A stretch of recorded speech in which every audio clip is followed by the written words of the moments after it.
Allô, Martin, ça va bien? Ça va bien, merci. Puis toi, Michel? Oui, ça va bien. Ça va bien pour 2 bonnes raisons. Un, je suis dans les Laurentides. C'est mon coin de pays. Puis tu m'accueilles chez toi. 2, parce que j'aime le sujet. J'aime que l'on aborde un sujet que tu as à cœur toi aussi, qui est la détresse chez les gars, la santé mentale, les bonnes journées, les moins bonnes journées, tout débattre de ça, parler de ça, puis réfléchir sur ça.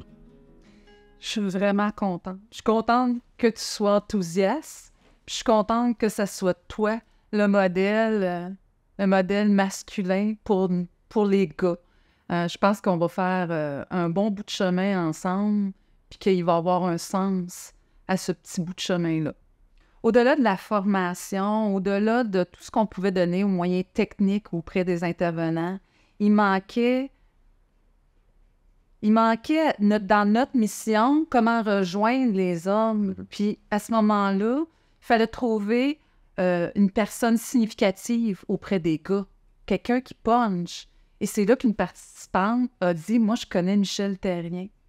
Et là, j'avais un chasseur, un guide, un chroniqueur, un criminologue aussi en même temps. Puis, il y avait quelqu'un aussi qui était à ce moment-là sur les réseaux sociaux qui rejoignait le plus d'hommes. C'était la porte d'entrée pour cette mission-là. C'était la personne pour les gars typiquement masculins.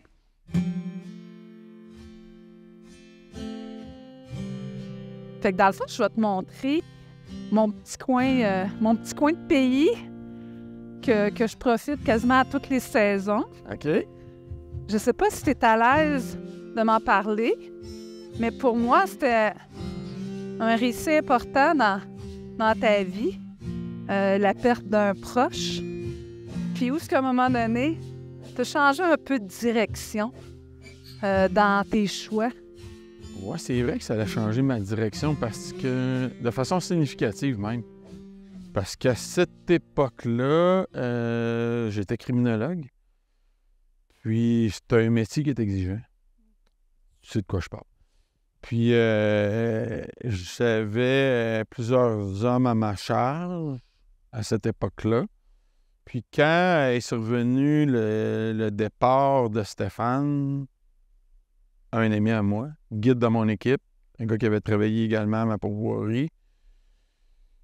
Je l'avais pas vu venir, tu sais, vraiment. Je sentais sa fatigue, je sentais sa détresse, mais je ne pouvais pas soupçonner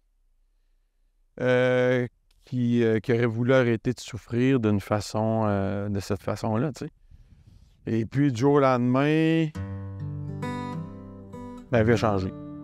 Tu sais, je me suis dit, professionnellement, j'ai pris soin de travailler longtemps dans la réinsertion sociale, m'occuper de gens qui avaient diverses formes de problématiques, tu sais.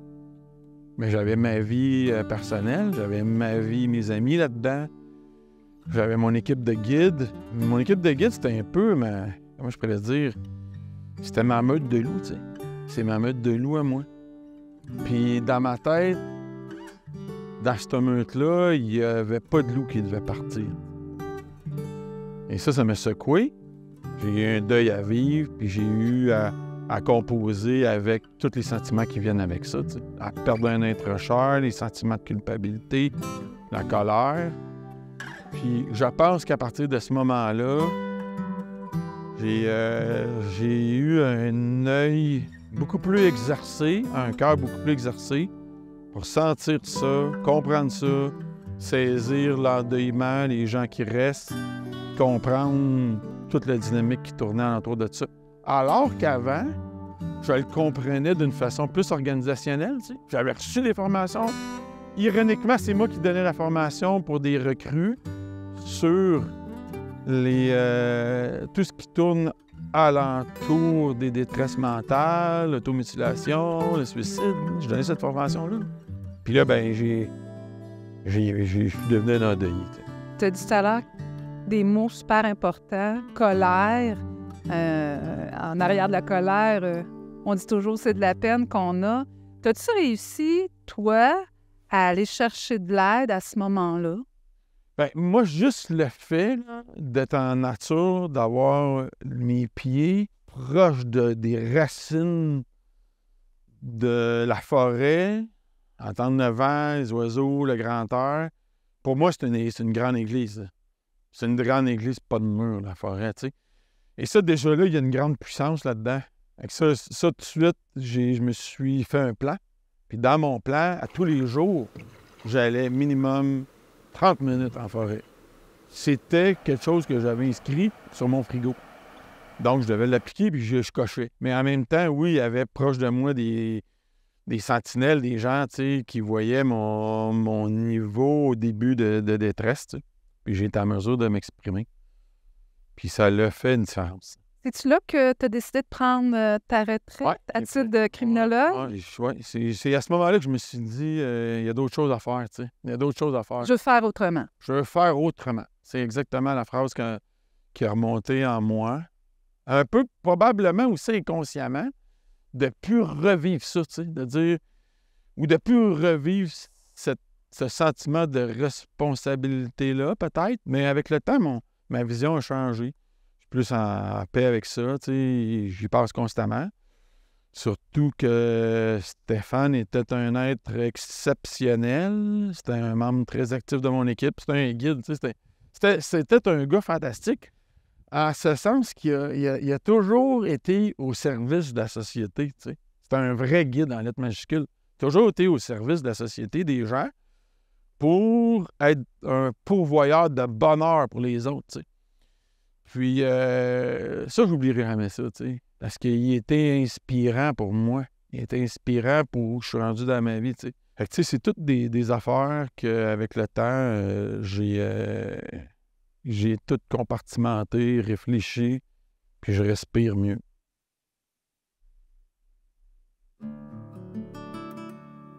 Le décès de ton proche, le décès de ta mère, tu as trouvé une façon de reprendre ton équilibre.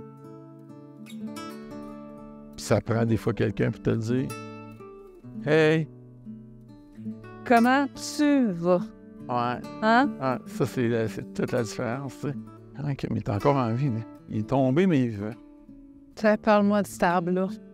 Lui, il m'impressionne. Il est tellement beau. Il fait partie de toutes les photos. En automne, en été, en hiver, il est dans toutes nos photos, cet arbre-là. Ah, il est incroyable.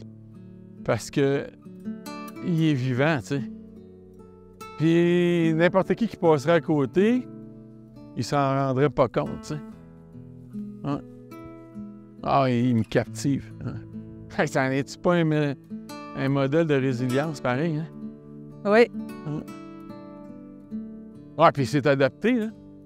Exactement. Tu sais, tout le poids est là par en avant. Oui.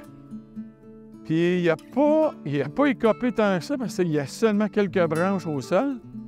Puis il a été retourné chercher la lumière par le ciel, puis il se nourrit par ses racines en bas ici.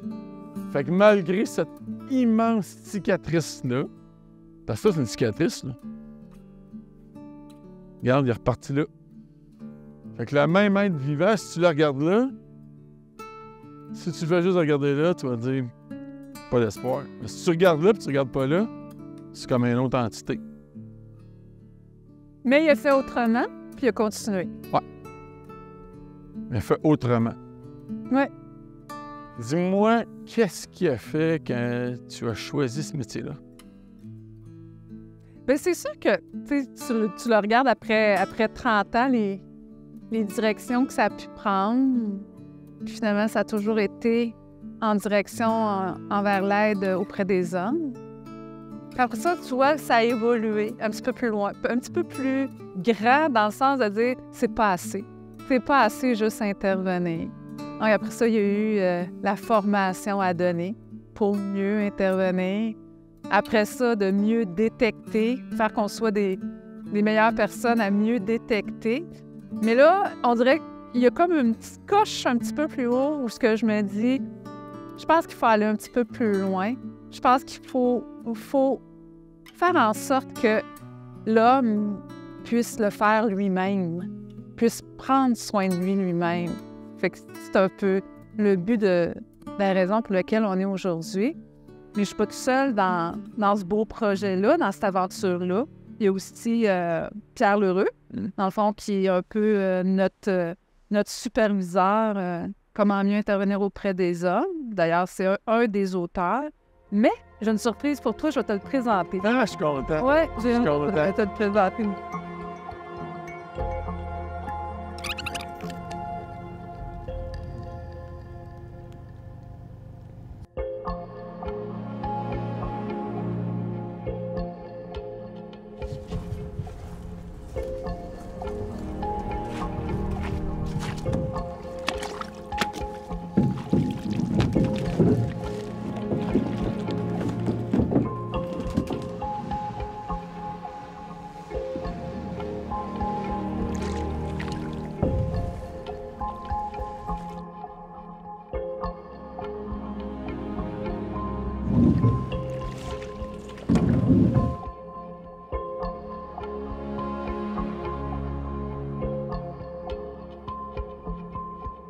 T'as fait bonne route?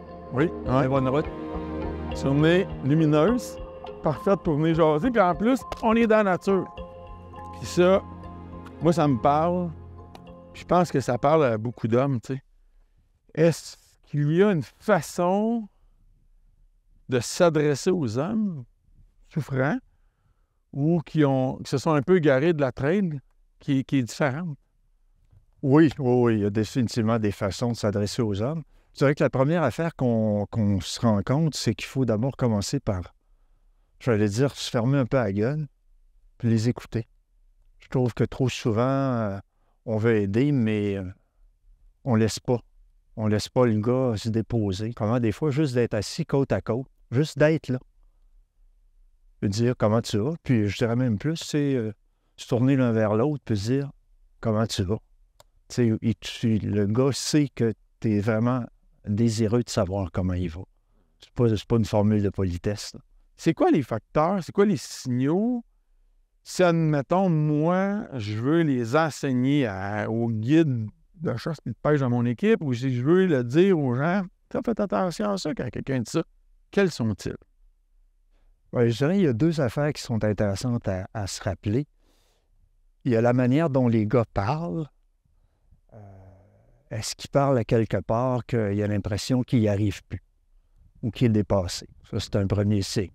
Est-ce que dans sa manière de dire, bof, il n'y a rien à faire? Il n'y a rien à faire, c'est aussi un signe qui va moins bien. Puis un autre signe, ça peut être, oh, quand même que je te raconterai ça, tu ne peux rien y faire. Je crois que personne ne va pouvoir m'aider. Ça, c'est trois signes importants. L'autre affaire, c'est quand les gars se mettent à te parler, puis que tu vois qu'ils parlent de changements dans leur vie. Il est arrivé des événements. Les gars, on est bien sensibles aux pertes, aux choses qu'on pensait être capable de faire, aux choses qu'on penserait qu'ils ne changeraient pas. Puis là, oups, c'est arrivé, calvaire, j'ai perdu ma job. Moi, j'étais sûr que j'étais tellement bon. C'est impossible qu'ils me mettent jamais en lay-off. Ça se fait pas, un gars compétent comme moi. Rupture de couple. Rupture de couple. Bien là, calvaire, j'y ai tout donné, on pense de même, on pense avoir bien fait, on pense avoir tout fait ce qu'on pouvait faire, puis ça arrive pareil. Toutes sortes de raisons. Ah, on a de la belle visite qui arrive, justement. Hey, salut, on avait une Sanus qui était là. Ça va bien? Ça va bien, toi? Oui, content de te voir. Yes. Ouais. Bonjour, Ludovic. Salut. Tu sais, les petits gars là, qui grandissent, là, puis là, t'as des Spider-Man, des Batman, tu sais, des... Tellement fort, là. Hey, tellement fort, pour vrai, là. Fait que là, tu grandis là-dedans, puis là, t'es dans le cours de récréation, puis là, c'est ça. Après ça, ton arbre, il pousse, là. T'es pas tant Batman, là. T'es pas tant Spider-Man, puis t'as de la peine, puis la fille à l'école, elle te laisse, puis là, t'es pas si bon dans les sports, puis finalement, t'es pas Spider-Man, tu sais. Puis c'est vrai que ce modèle-là, on le veut, puis on aimerait donc ça, tu sais, être le plus fort. On aime ça. On aime ça dire qu'on est fort, qu'on est plus fort que ci, qu'on est capable de faire ça. Mais après ça, quand t'apprends que t'es pas capable de tout faire, ça rentre dedans. Ouais, il y a comme une petite période où l'arbre, il fait comme un petit nœud, tu sais. Moi, il y avait quelque chose que je voulais te parler parce que moi, j'ai été endeuillé. Moi, j'ai vécu la perte d'une personne proche et significative, tu sais. Puis, C'est pas facile. C'est quel message qu'on livre?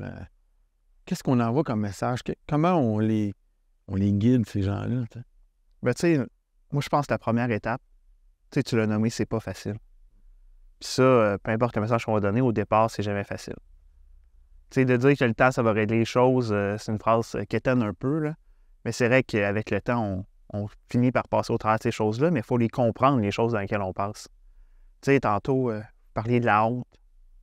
C'est un sentiment qui est normal, là, de se sentir honteux, de se dire comment ça, j'ai pas pu être là.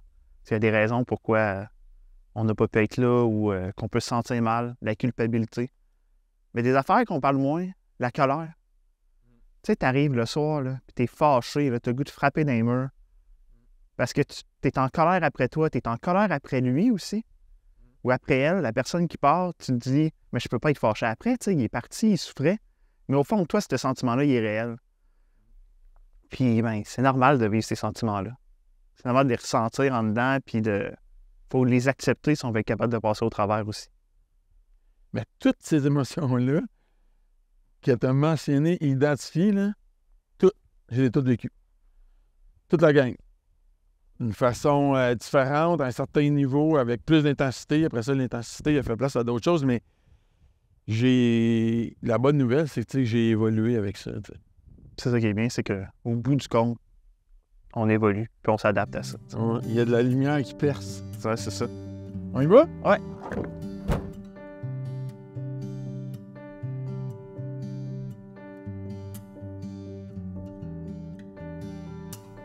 Moi, personnellement, juste un feu à côté d'un feu, le crépitement de ça, la chaleur que ça procure, je voyage dans le temps, je retourne dans mon enfance, puis je me revois petit cul avec toutes mes chums quand on avait pris la truite. On était jeunes, là. Tu sais, la notion de la jeunesse, Ouais. c'est quelque chose qui est important dans le développement d'un ado, d'un jeune homme, puis d'un homme, tu sais. Tu sais, on parlait tantôt de nos héros. Une des choses qu'on n'a peut-être pas aussi abordées, c'est comment, comme homme, il faut se transformer, perdre le petit gars des fois en nous pour arriver à être un vrai homme, un vrai gars. Puis on utilise souvent l'image de la désensibilisation. C'est comme si pour arriver à rentrer dans le moule, là, être poigné dans le moule, il faut se désensibiliser physiquement. On porte plus attention à nos signes. C'est ce qui fait que des fois, ça nous amène à l'hôpital tout croche parce qu'on a perdu le sens des blessures, des faiblesses, de la fatigue. On perd le fil de ça. Même chose au niveau des émotions. On encaisse. Puis à un moment donné, on réalise pas qu'on est à bout. On réalise pas qu'on a des idées noires. On réalise pas qu'on a passé le point de découragement. Puis pire encore, comme gars, on dirait qu'il faut qu'on se débrouille tellement tout seul qu'on veut même plus déranger nos chums. On veut même plus déranger les gens autour de nous. Fait qu'on se coupe des autres. On met l'uniforme, on donne l'impression que ça va. Mais on dit pas exactement ce qu'on sent. On dit plus ce qu'on sent vraiment. Fait qu'on se désensibilise. Ça nous joue un tour. Puis comme aidant, des fois, comme proche, il faut être attentif puis ramener la personne. Attends un peu, comment tu te sens, comment tu files, comment ça va. Du temps qu'on a passé ensemble, d'ailleurs, je vous remercie. Je vous remercie du fond du cœur pour qui vous êtes, pour qu'est-ce que vous faites. Vous êtes des tuteurs à côté des arbres. T'sais. Il y a des arbres qui en ont besoin un petit moment dans leur vie, mais plus qu'il y a de tuteurs sur la planète, plus que les arbres poussent droit. Puis, ça, je vais le retenir. T'sais. Cet exercice-là, de quand je m'adresse à des amis, à des hommes, à des adolescents, comment vas-tu? Comment tu vas, toi, aujourd'hui? Vraiment. Guidons-nous. Là-dedans, pour moi, guidons-nous, c'est enfin la chance de se dire on est ensemble, là, puis je te lâcherai pas, je te tiens. Je trouve qu'en même temps, là, ça donne un soutien, ça donne un réconfort, puis je pense que c'est ça le message aussi qu'on veut passer. Je te tiens, puis tu resteras pas tout seul avec ça. Qu'en penses-tu? Pour moi, le guidons-nous, autant que c'est d'aider les autres, c'est d'aider toi aussi. Tu sais, on peut être le nous également. Donc, tu es ton propre guide, de te guider à travers les autres, à travers l'aide que tu peux aller chercher. C'est Moi, je trouve que c'est ça qui est beau dans le nous. Tu sais, le nous, il enveloppe tout le monde. Que ce soit ton chum de gars, que ce soit toi, ton père, les intervenants qui sont autour de toi. On se guide entre nous, puis c'est le même qu'on avance dans le... Alors, guidons-nous, pour moi, ça veut dire parle. Parle à quelqu'un, choisis à qui tu veux faire confiance, parle à quelqu'un, reste pas seul. C'est la solitude qui nous emporte. Puis pour ça, il y a des lignes qui existent, comme la ligne de prévention suicide, 1-866 appel. Il y a de l'aide qui existe, c'est gratuit. Info sociale 811, 24 heures sur 24. Guidons-nous, qu'est-ce que ça représente à mes yeux? C'est de l'accompagnement, c'est d'être présent pour l'autre, mais d'être présent aussi pour soi-même. Guidons-nous, c'est un sentier. Il y a un sentier à prendre, il faut le prendre, puis il y a une façon de le faire. Puis la façon de le faire, c'est de s'exprimer, c'est de mettre des mots sur nos émotions. C'est ça, guidons-nous.